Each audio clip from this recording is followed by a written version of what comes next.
Do you guys think that scent helps you catch more fish when bass fishing? This is a huge topic right now in the last couple of years of bass fishing, that whether or not scent adds to your ability to either catch more fish or have fish hold on longer. What do you guys think?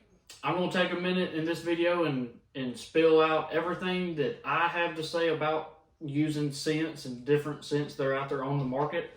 But comment down below what you guys' opinions are on scents. Do they help you out? Do you not believe in it? Do you think it's trash? Just be honest. Comment down below what you guys think. But since I've been fishing, and I can remember when I was a little kid fishing with my dad, back then garlic was a huge deal. You know, you had the little dipping dyes that you would always have to dip your worm in, you know, just the tail of it in a chartreuse, you know, garlic scent. And everybody, you know, that I talked to said, oh, that garlic adds to your ability to catch more fish, or fish just love that garlic scent. And then as I started to get older, I started playing with some more scents and got some of the spray, you know, for crawfish, and I'd spray my jigs and this, that, and the other. And some companies tried to introduce some scents and some soft plastics and stuff like that. And I'll be honest, I really was never sold on it. A lot of the scents you would see there in the store would just have a smell to it that to me sells to the anglers and not to the fish. And what I mean is, I feel like for a lot of the industry, companies are out here trying to sell to you, and not necessarily that this product is going to catch more fish, but if they can put a scent out there that if you pick up and you smell it and it smells good to you, then in our minds we're thinking, well, hey, this should work. And I don't believe that that's necessarily the case. Just because it smells good to you in the store doesn't always mean that it's going to allow you to catch more fish. And it wasn't until a couple years ago that I only know of 2 companies so far that have actually used a scientific method to figure out the scent that fish latch onto. Berkeley is one of them, and they actually do have I'll take that back. They have a scent spray, some of their Gulp spray, but what I'm talking about with Berkeley is their max scent stuff. They actually, you know, scientifically tested that to produce a scent that fish actually react to. The other company is American Bait Works with their bait fuel. This is another one that is a scientific, you know, method that they used to figure out what fish actually sense and how those fish react to that smell. And you can look this up on the internet. You know, I'm not a scientist and I don't know any, you know, of the actual, you know, scientific methods they used, but I do know they went to multiple colleges and universities and came up with bait fuel. So I had to try this out, and I've been using this for just over a year now, and it shocked me, and here's why. When you open this up and you smell it, it doesn't have a smell to it. I mean, it doesn't smell like anything. And that threw me off because I'm used to all these other scents, you know, like this one smells like crawfish. This one smells like, you know, bait fish and shad or crappie, or this is a garlic scent, all of that. And this is totally opposite. Like, if you're just going off of what you think smells good, this ain't it. And to me, the max scent stuff from Berkeley isn't it either. It actually doesn't smell good at all. But this doesn't have a scent, and it's like a gel almost. It's a funny feeling to the fingers.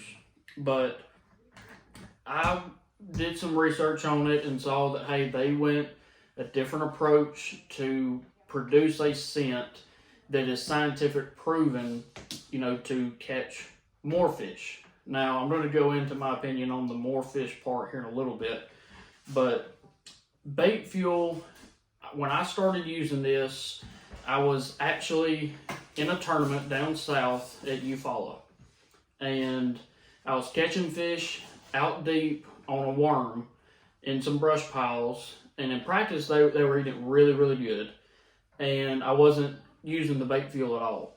Well, tournament time came, and I started noticing that I would get a bite, and I would go to set the hook, and that fish would just have the tail of it, or when I would go to reel down, that fish would let it go. So I figured, hey, let me try out, bait fuel, see if it makes a difference. I already wasn't putting fish in the boat, so I might as well give it a try. And when I started using bait fuel on those worms, it wasn't necessarily that I was getting more bites. I don't think that you adding bait fuel is automatically going to go from you catching 10 fish a day to 20. I'm not saying that at all. But what did happen is I noticed those fish would hold on just a little bit longer and have that bait deeper to where I could get a hook in them. Now, they wasn't going to bite down and just hold on to it for 30 seconds. That wasn't going to happen. But it gave me just enough time, and they had that bait a little bit deeper to where I could actually start hooking those fish. And so from then on, I started using this, and I honestly feel like it helps those fish hold on a little bit longer. Again, it has not helped me, at least I do not think, my honest opinion, it hasn't helped me get more bites. But when I do get a bite on a soft plastic like that, like flipping or dragging a worm or, throwing a shaky head or a Cinco, stuff like that, it helps me, those fish to hold on to it longer and for me to get a better hook set. Now, I know some of you guys in the comments are going nuts right now because you might be one of those guys that's saying scent's a myth, none of it works, right? Or you're saying that, bait fuel doesn't work, you have to use garlic. Hey, whatever suits you. I honestly believe a lot of this stuff, like the scents and colors and dyes, a lot of it's, per the angler. It's whatever you have confidence in, right? Like, I remember those days where, I couldn't get a bite flipping, but all of a sudden I decided, hey, I'm gonna paint the tails of this preacher bait in chartreuse. And all of a sudden I would get a bite, and in my mind I'm thinking, hey, I've got to have this chartreuse, and all of a sudden it becomes a confidence thing, right? So a lot of it is, what do you have confidence in? And if you've got confidence in, you think that everything you throw has got to have garlic, or you never can have scents on any of your baits, then do you. You know what I mean? Whatever works for you. I'm just here to tell you my opinion on some of these scents that these two companies have come out with, and you can take it for what it is. If you want to give it a try, give it a try. If you don't believe in it, then that's fine.